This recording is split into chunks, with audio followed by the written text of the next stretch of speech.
अतिथि परम आदरणीय परमानंद शाक्य जी का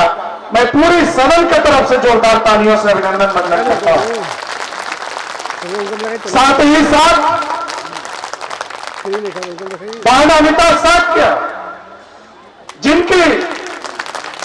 मुलाकात विगत 2 महीने पहले सम्राट अशोक क्लब के प्रतिनिधि मंडल के साथ हुआ, साथियों वो शब्द हमारे राष्ट्रीय अध्यक्ष और हमारे प्रदेश अध्यक्षों के कानों में आज भी गूंजते हैं कि हमारा ड्रेस भी मिल रहा है और रक्त भी मिल रहा है। साथियों, वक्त बदला है लेकिन रक्त नहीं बदला है। आज सम्राट अशोक क्लब के जवान साथियों ने यह सिद्ध कर दिया कि चाहे हमारी कितना भी बड़ी पुरानी विरासत हो, उस ऐतिहासिक विरासत को खोज करके पूरे देश के सामने पटल पर लाने का काम किया जाए। सम्राट अशोक क्लब के संस्थापक परम आदरणीय स्मृति से सुभाष मौर्य जी आज हम लोगों के बीच में नहीं है। उनके चरणों में कोटि कोटि नमन करते हुए उनके गार्जियन के रूप में हम लोगों को मार्गदर्शन देने के लिए उनके अर्धांगिनी परम आदरणीय गिरिजा मौर्य जी हम लोगों के बीच में प्रत्येक वर्ष आती है। मैं मुख्य अतिथि महोदय का ध्यान आकृष्ट कराना चाहूंगा। हमारे बीच में परम आदरणीय संजय प्रसाद जी विद्यमान है। मैं उनका भी ध्यान आकृष्ट कराना चाहूंगा कि जिस सम्राट अशोक क्लब का निर्माण 1996 में आदरणीय सम्राट संस्थापक सुभाष मौर्य जी ने किया, आज वो रक्त से रक्त मिलाने का काम किया जो आज इतिहास के पन्नों में शामिल हो गया। सम्राट अशोक क्लब के चहेते संपूर्ण भारत ही नहीं, विश्व पटल पर सम्राट अशोक की पहचान दिलाने वाले सम्राट अशोक क्लब के राष्ट्रीय प्रवक्ता डॉक्टर सच्चिदानंद को मैं नमन वंदन अभिनंदन करता हूं। साथियों, अंतर्राष्ट्रीय स्तर पर जो संबंध की बात विषय रखा गया, क्योंकि मैं जानता हूं कि सम्राट अशोक क्लब के लोक कल्याणकारी नीतियों को सम्राट अशोक क्लब का एक बच्चा भी ये जानता है, ये मैं दावे के साथ कह सकता हूं। क्योंकि 28 वर्ष में सम्राट अशोक क्लब ने कुछ नहीं दिया,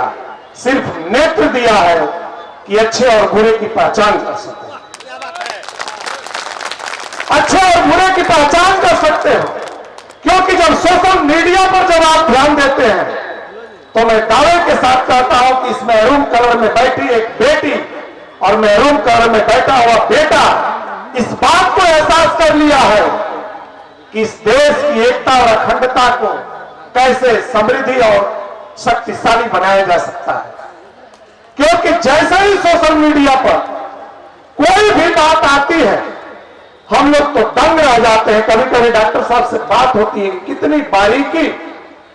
सम्राट अशोक क्लब ने नजर दे दिया। कान लंबा है तो समझ जाएगा कि ये आखिर किसका है। सम्राट अशोक क्लब ने कुछ नहीं दिया। बहुत सारे लोग इस बात से परेशान हैं, 28 वर्षों में क्या किए आप लोगों ने, लेकिन उन लोगों को आज जवाब मिल गया कि 28 वर्षों में अपने खून के रिश्ते को हम लोगों ने पहचानने का काम कर दिया। यही सम्राट अशोक क्लब का प्रयास रहा। साथियों, इतिहास के पन्नों में यह मिलता था कि सम्राट अशोक महान की 2 बेटी सघमित्रा और चारुमती, कहीं कहीं इतिहासकारों ने चारुमित्रा भी लिखा, चारुमित्रा भी लिखा। सघमित्रा जी के बारे में पूरी दुनिया जानती है कि वो धर्म प्रचार के लिए अपने एक भाई महेंद्र के साथ श्रीलंका चले गए, लेकिन ये इतिहासकारों ने चारुमती के बारे में बहुत साक्ष्य प्रमाण नहीं दिए, लेकिन सम्राट अशोक कलप की पहली नजर इतिहास के पन्ने को पलटते पलटते हम लोग उस मकाम पर पहुंचे कि अगर दो बेटी हैं तो एक बेटी का तो इतिहास गवाह है, लेकिन दूसरी बेटी का इतिहास कहीं ना कहीं दबाया है और उस पर काम किया गया। एक ऐसे शख्सियत से मुलाकात होती है काठमांडू की धरती से, डॉक्टर केशव मान साक्य से जब सम्राट अशोक कलप की मुलाकात होती है और डॉक्टर राजेंद्र प्रसाद जैसे विद्वान व्यक्ति से यह ऑथेंटिक होता है कि काठमांडू के बुद्ध विहार में जो ईंट मिला है वो ईंट किसी और की नहीं, वो सम्राट अशोक महान की दूसरी बेटी चारुमती का है। सम्राट अशोक कलप का एक प्रतिनिधि मंडल अपने राष्ट्रीय अध्यक्ष के नेतृत्व में चारों प्रदेशों के प्रदेश अध्यक्ष और हमारे राष्ट्रीय कोऑर्डिनेटर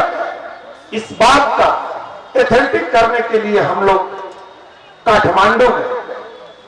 और काठमांडू जाने के बाद मैं दावे के साथ इस मंच से बताना चाहूंगा, हमारे और भी साथी राष्ट्रीय अध्यक्ष जी विस्तृत रखेंगे, लेकिन उस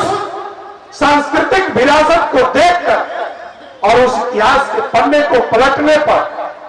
यह समझ में आया कि जो सांस्कृतिक विरासत, जो अंतर्राष्ट्रीय संबंध सम्राट अशोक महान के काल में थी, वो कहीं न कहीं आज हमारे और बीच में खाई बन गई। लेकिन मैं धन्यवाद दूंगा अपने छत्तीसगढ़ के अध्यक्ष जीवनदीप मौर्य जी को कि उस 5000 पहाड़ की चोटियों को पार करने के बाद आज नेपाल के खाई को पाटने का काम किया और एक ऐसे शख्स से मुलाकात हुई जो आपके बीच में बैठे हैं। जब हम लोग गए और उस बुद्ध विहार को देखा, एक कोने में उस महारानी की मूर्ति लगी हुई है। आदरणीय हमारे मुख्य अतिथि जब परिचय कराने लगे तो अभी तो हम लोग दो ही नाम से जान रहे थे। मैं डॉक्टर साहब का ध्यान आकृष्ट करूंगा, आदरणीय परमानंद साख जी ने कहा कि इस काठमांडू में इनको गंगा महारानी भी कहा जाता है। गंगा महारानी, मैंने पूछा कि आखिर गंगा महारानी क्यों कहा जाता है? उन्होंने कहा ये गंगा के तट से आई थी, मगध के धरती से आई थी, इसलिए उनको गंगा महारानी के नाम से भी जाना जाता है। और आज उसी वंश का आज रथ आप लोगों के बीच में बैठा है। मैं कोटि कोटि नमन करता हूं, अभिनंदन करता हूं, वंदन करता हूं। यह है सम्राट अशोक कलप का अंतर्राष्ट्रीय रिलेशनशिप, जो सांस्कृतिक विरासत को आगे बढ़ाने के लिए अनवरत 28 वर्षों से काम कर रहा है। आज वो परिलक्षित हो। हमारे राष्ट्रीय प्रवक्ता जी ने एक समय आप लोगों को बताया कि जो कोरिया है, आज वो कोरिया के बारे में भी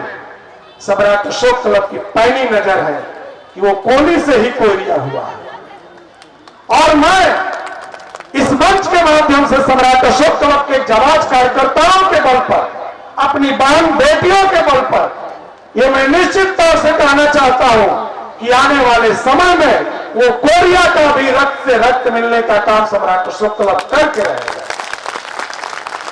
साथियों, मैं बहुत ज्यादा समय नहीं लूंगा और मैं आज हमारे बीच में एक ऐसी शख्स बैठी है जिनको 28 वर्षों से सम्राट अशोक कलप याद कर रहा है और उनको अपना आइकॉन मान करके और इस लटिया महोत्सव का आयोजन करने का काम संस्थापक जी ने किया। 2022 में हमारा कार्यक्रम हुआ उस महान शख्सियत की भारत में जगदेव बाबू की 100वीं वर्षगांठ थी और आज मन इतना प्रफुल्लित है, इतना खुश है कि आज उनकी बेटी और आज उनके पुत्र इस इतिहास का गवाह बनने के लिए इस सदन में मौजूद है,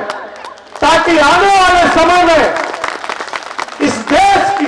जो परिस्थितियां हैं, जिस परिस्थितियों को उन्होंने झेला था, वो सम्राट अशोक कलम ने दिखाने का काम किया था। पचकठिया प्रथा का विरोध, डोली प्रथा का विरोध, आज सोच सकते हैं वो बहन आपके बीच में बैठी है जिसके पिता को गोलियों से छलनी कर दिया गया, और आज ये समाज पूर्ण रूप से उस बहन मधु सिंह के साथ कंधे से कंधे मिला करके आज चलने के लिए मैरून कलर के लोग ये दृढ़ संकल्पित है कि जहां भी अब जरूरत पड़ेगी इस देश की आन बान शान और संविधान को बचाने के लिए, तो बहन आप जब भी याद करेंगी तो ये मैरून कलर्स के ये ड्रेस वाले नौजवान और ये बेटियां और बहनें आपके साथ कंधे से कंधे मिलाकर के चलने का काम करेंगे। मैं धन्यवाद देता हूं अपने बिहार प्रदेश के अध्यक्ष जी को,